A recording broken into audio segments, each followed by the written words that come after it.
Hey everyone, this is Edwin Dearborn, another edition of Growth Driven, and where I bring to you experts. And I'm so happy today because I have a good friend, long-term friend, Pat Clouden. And believe it or not, he's going to be talking not only about his success in business, but yes, a call center is still relative in building your business.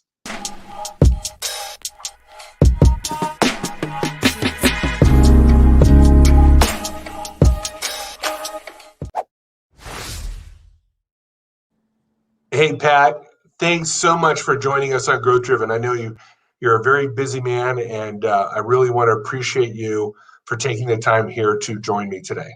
You're welcome. Glad to do it. Yeah.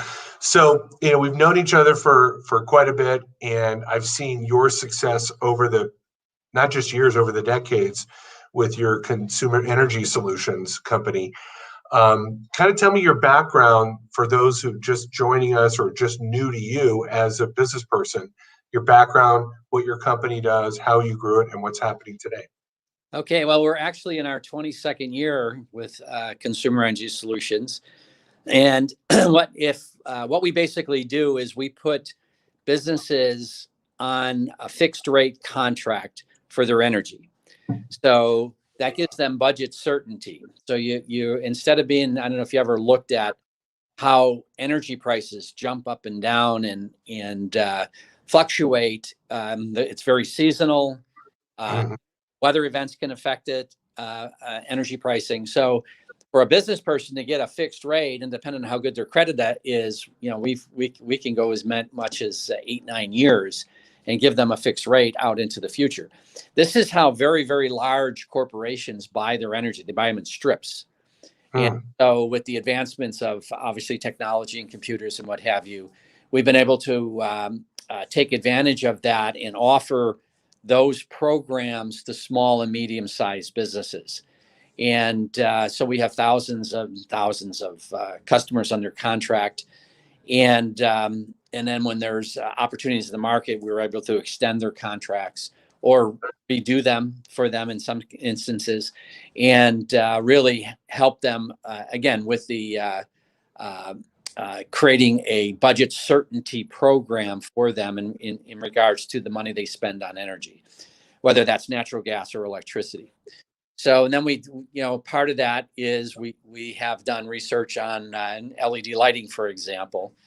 And so we do, in our newsletter to our customers, we educate them on why they should do LED. And that is not something that you can sell over the phone. That is, we tell them to get with a local electrician. And today, most of these guys are really, really good at that. But that can help reduce your costs, right? Because they just use less electrons, right? So, and the lighting is actually better. So this is part of the process of what we do. And, our renewal rate on the industry average is about 70%. Ours is about, I think this past year was almost 8%, because we do our own customer service. We handle our own customers, even though we deal with some of the largest corporations in America. Because my company is basically a sales center. That's it. We're an enrollment center for these programs. We have 40 companies that we represent. And so, because some companies have better terms and conditions in certain markets or better rates in certain markets. And so we offer that and we do all that shopping for them. We basically offer, it's like a concierge service for business in relationship to their energy. So where they can call us if they have a new location, drop a location, they have a question on their bill, any of those kind of things, we handle all of that. Makes sense. And what do you service all the United States, or are there certain states based on regulations that you service? Yeah, there's basically 22 states that are deregulated. Okay. So we're in those 22 states, and have, like I said, this is going to, imagine that, 22 years going into our 22nd year. That's amazing. So you're in 22 years, 22 states. Right. Now we have a new administration in the White House. Do you see deregulation in other states growing as a result of this, or do you see it staying the same? Well, I think that with the changes that the current administration is currently making, energy prices are actually going to go up because we're Mhm. going to go away from the energy independence that we've had in the last administration to away from that. And so as a result of that, we're going to have to import more uh, oil and what have you. So the prices are going to go up. So this is Right. what we're so see that's why that's a value that we have for our customers, because again we put them on this fixed rate, and Mhm. before the rates get up too high, kind of like like the gas rates, for people putting gas in your car has dropped considerably, and so that is going to go up as well. So imagine if you could buy your gas for your car right now at a fixed rate and lock it in for say 3 years, right? That would be a very smart thing to do in Very the smart. current environment. So that's how I see that kind of rolling out. Okay. Is that going to inspire states that are not deregulated to go in the direction of deregulation? Like, do you see that being an inspiration for? I don't think California is deregulated. Now, well, parts of it is in regards to natural gas, but it's like Okay. looking for a needle in a haystack, right? Hmm. What's interesting about California is, they actually passed it. The people voted on it and wanted deregulation for uh, electricity. Hmm. It's just the politicians never came through with a program. So they actually had an election. They said, yes, we want deregulation, but it was never rolled out. It's always been blocked. And so they just can't agree on how they're going to do it. At one point, they were looking at Texas as the model because Texas is one of the older deregulated states, and it's been very successful in the state of Texas. But we'll see what happens on that. We rely on these very, very large corporations have teams of attorneys and deal with all of those um, different states and the different regulations, the public utility commissions that in each of these states, and all of this stuff has to be approved and put forward. It would be great for us, if the whole country was open, obviously, Absolutely. right? So, but here we are, 22 years. Yeah, right. It's only 22 states. Yeah. Well, maybe the higher prices will inspire people to demand that things are deregulated. I think necessity is the mother of all invention, Oh, right? So, if prices go out the roof, they're going to go, okay, we need to find an alternative route here yeah. to making it easier. Yes, exactly. And so, yeah, we'll have to see how that plays out, but that would be good for this particular business and industry that I'm in for sure. Yeah. Now, we have mutual friends with Greg Winterig, and he had talked to me when I was interviewing here on Growth Driven that he had partnered with you, and he's now getting into a call center for reactivating dental patients. And much to his surprise, I don't think he was surprised that you would get a result. I think he just was kind of, like call center and dentistry, but Yeah. he put something together with you. Can you speak to that about how you've been able to kind of bring this old school marketing method and actually bring it to light as a very effective method? Yeah. Yeah. So, yeah, Greg and I, we've been friends for many, many years, and I've done business with, his, the company that he was involved in all those years, MGE, which is a consulting company to the dental field. Yeah. So he had come to see me, and we were talking about some other projects. And he just asked me, he said, do you think we could do call in? Basically, do you think that this concept would work in the dental practice? I said, yeah. In fact, I looked at it actually for chiropractic. And the problem that I ran into there was with the way that the guy that I was going to do these pilots with, we were violating the HIPAA laws, right? There's health laws got to be very aware of. And so Yep. I said, I can't do that because of these things. And so then with Greg, I said, the fact of the matter is that with a dental practice, we could just call up, verify, email address, current address, right? These types of things. So they could do other types of promotion to them. In addition to that, if they gave us people that hadn't been in over a year, we could just say, hey, listen, why don't you schedule an appointment for a dental exam and a cleaning. And so he had some contacts. We did some, and again, we did some pilots, and I think he was stunned at the numbers that we did. Right? I mean, you're talking about when on I think it was 2 weekends ago, we did over 200 dental appointments. We booked Crazy. over 200 dental appointments. We've done probably over 2,000 actually since we started this project, right? So the simplicity of it is people still like to talk to people. Yes. Right.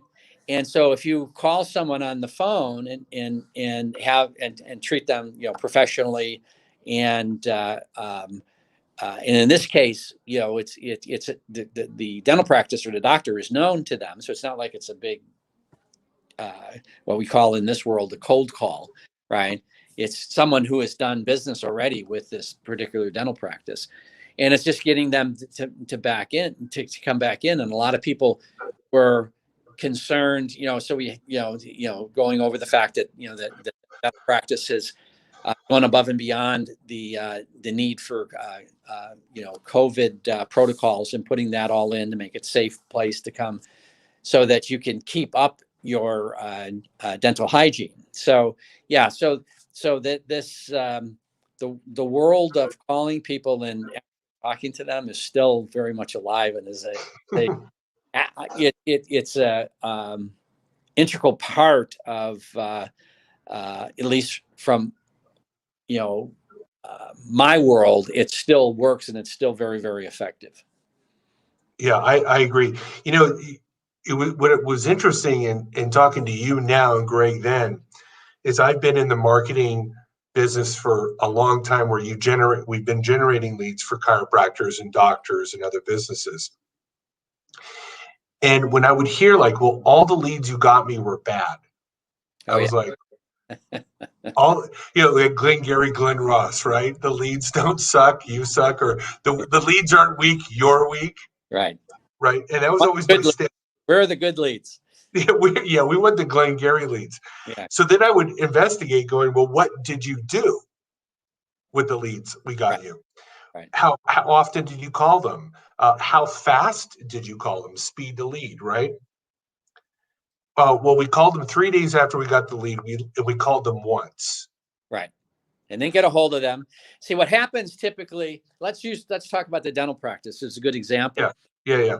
Typically they have, so you have a staff that are doing other jobs, right? Mm-hmm.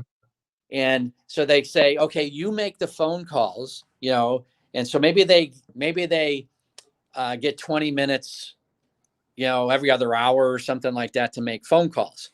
Well, it's very, very common that it reminds me of a story. Like, so you get someone on the phone in the call center calling, and they tell you, Pat, I've been calling all morning and I didn't get a hold of anybody. Right. Right. So what I would say to them, I say, okay, good. Here's what you got to do. You got to stop calling the people that are not home and start calling the people that are home. Intention, right? Yeah. Is the thing. It's amazing how silly that is, but it actually works, because people will be like, oh, okay, I'll start calling people that are home, and they just make their intention gets better, and they magically start getting a hold of people. So what happens in a dental practice is, like, okay, here's some leads. So 20 minutes, she called, you don't get a hold of anybody. Doc, these leads are horrible. Nobody answers. But it's not a concerted effort. It's not a real going concerted effort. So of really following through, of putting together a real, I guess that's the best way to describe it. Concerted effort of leads come in, boom, you're on them. You're engaged in, and because that's part of the equation. It's not just, the actual sequence is you create a public relations campaign, Then you do your marketing, which leads to your sales, right? Which leads to your income.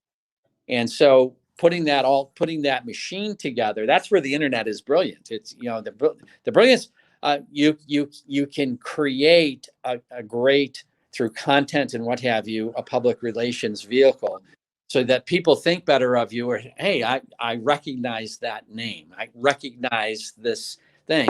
So then the marketing is, yeah, I'm in the market for whatever you're selling. And all his marketing's job is to get a reach, right? You get a reach. Now you got to get your salespeople to sign people up, and those are each separate technologies or yeah, I guess disciplines, right? In order to be able to do that. Now, if you contrast that to what we do with energy, this is hardcore cold call into a zip codes where we have programs that can be people can sign up for them. So, but what I have found over the years is that we're calling businesses. That's all we do is businesses, and business people expect to get calls. I mean, they may be busy, right, and not take the call, but it's not like unexpected. You understand what I mean? Yeah, right? Yeah. It's what you do during the day. You take calls. Yes, exactly. Right. So, right. It's otherwise we would have been out of business 22 years ago. Mm-hmm. Think about it. All of the thousands and thousands of enrollments that we've done over the years have been on that basis, because we have an extensive training program to make sure that our people are professional and can professionally answer questions and add value in when they actually talk to people. So then you contrast that to the dental practice, where you're really calling existing patients, getting them back into the fold, right? So yeah, so it's different in that regard, but by doing basically a call in, hey, listen, we've been able to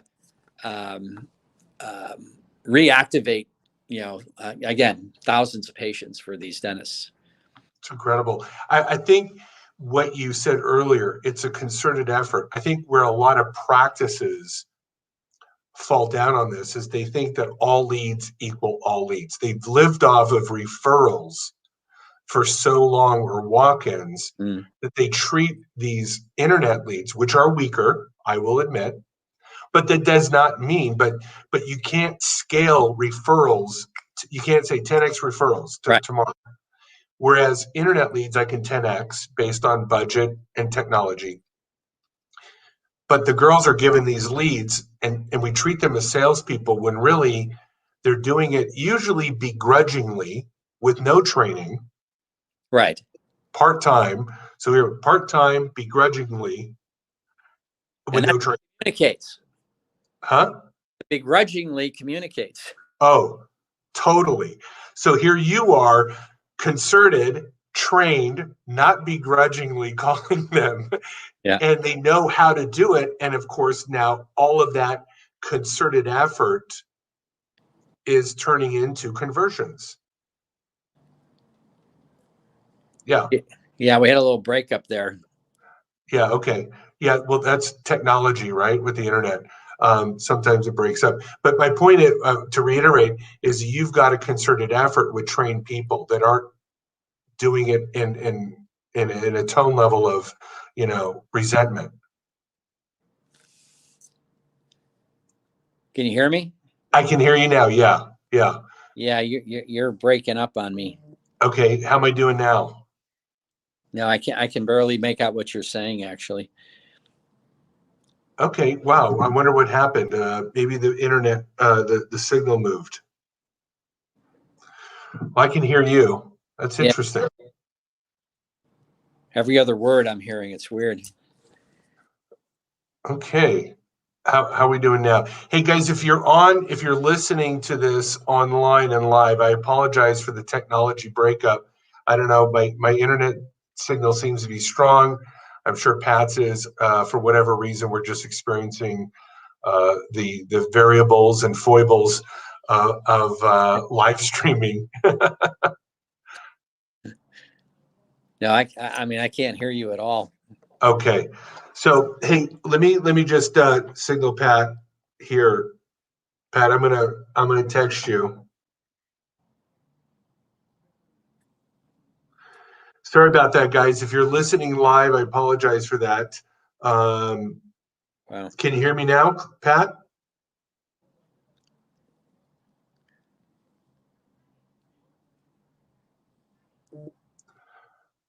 No, I can't. No. No, Interesting. Okay. How about now? Can you hear me now? barely. That is so weird. Don't know what happened.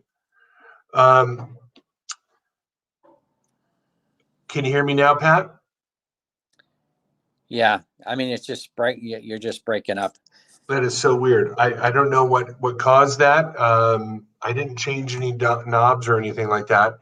But how about this, Pat? We'll Oh, reschedule. there we Did, go. did it go? Yeah, Okay, good. So we're back. Hey, so sorry about that, Pat. I don't know what the technology was. I don't know. Satellite moved or something. yeah, probably. They're moving the satellites on us. We started talking about the administration and we got blocked. I don't know. So my point, the thing was, is that I think you really nailed it, which is your team has a concerted effort, and they're not doing it begrudgingly. Correct.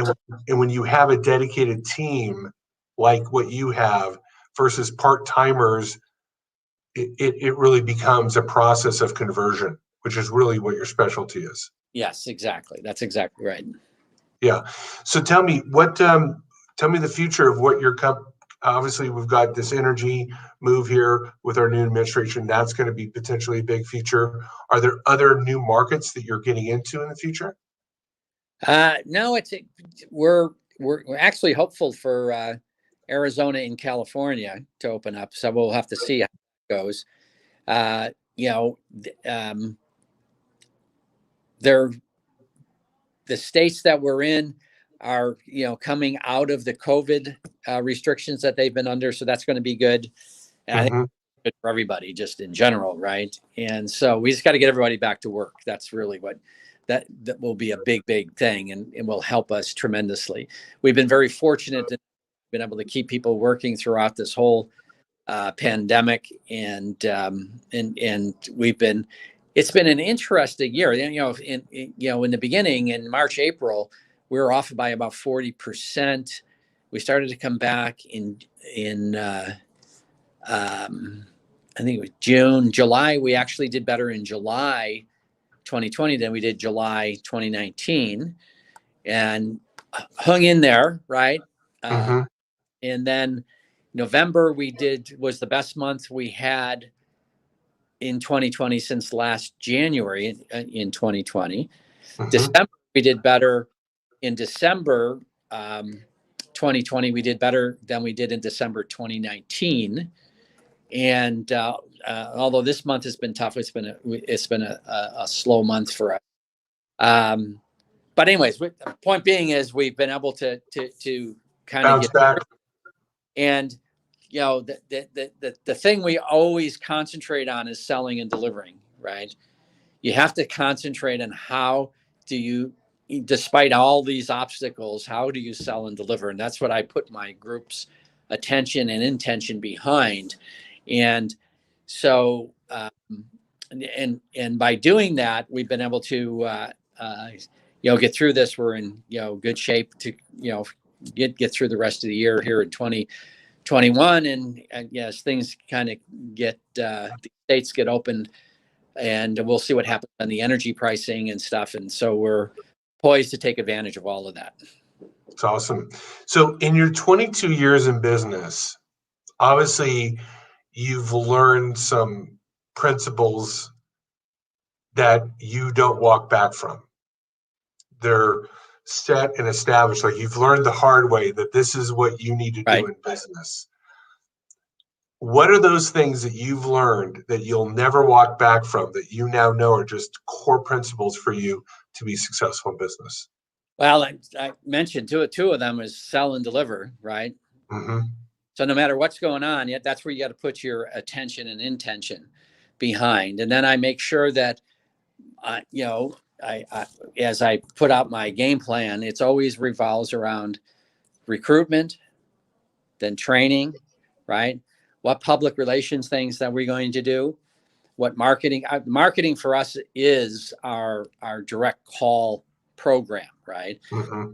Obviously sales, then you have finance, you got to be able to handle your money and you know, the financial aspect of it, and delivery, right? You got to be, so in other words, if we're not, if in energy, if we're not, if our contracts are not perfect, they get rejected.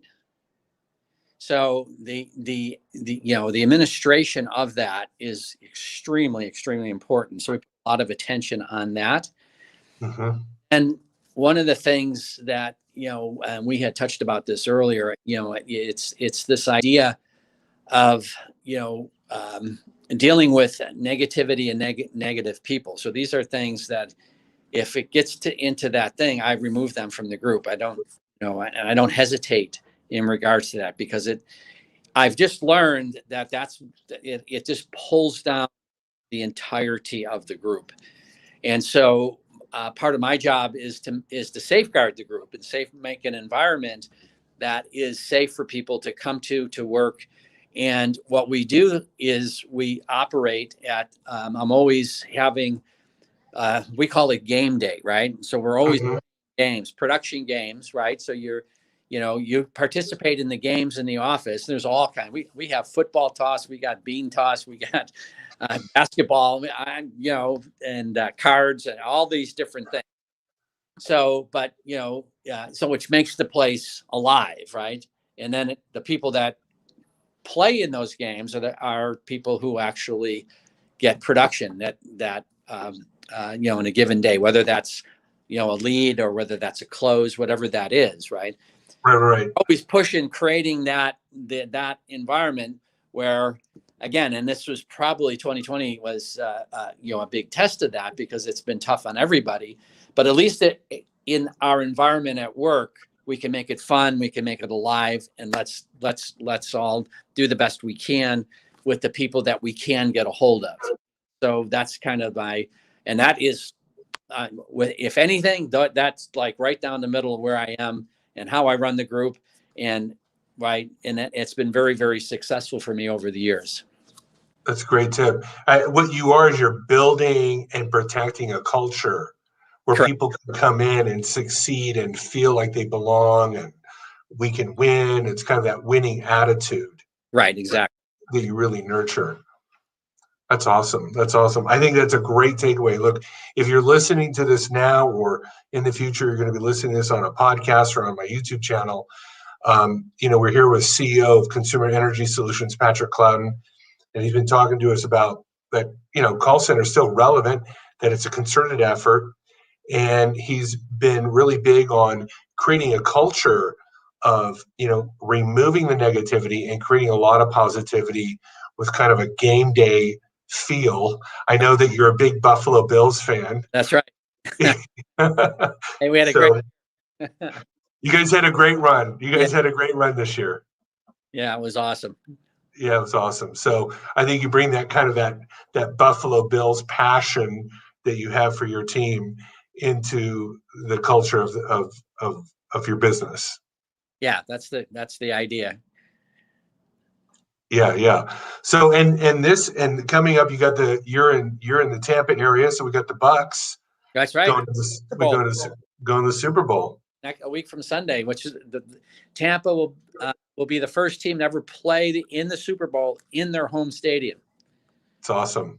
Yeah, tall task to beat Kansas City, but they got a nice team. Tampa's got a nice team, so we'll see what happens. Either way, Tom Brady's the GOAT. I mean, 10 Super Bowls. Come on. Yeah, well, tough to argue with that. I mean, even if you don't like the teams, you know, you got to respect the player. Yeah, that's true. You Very. got to respect the player. Okay, well, Pat, thank you so much for your time. Thank you so much for your insights. Yeah, down the road, maybe a year from now, we'll have you back and kind of tell us how you survived the post-COVID craziness, and hope California and Arizona go your way, because I know those are big energy states Right. with a lot of people. So that would be a whole new affluence for you guys. Right. That'd be great. All right. I look forward to it. All right, man. Well, this has been another edition of Growth Driven. Thank you so much. If you've liked today's edition, share it, like it, and we will talk again to you soon. Bye-bye. Bye.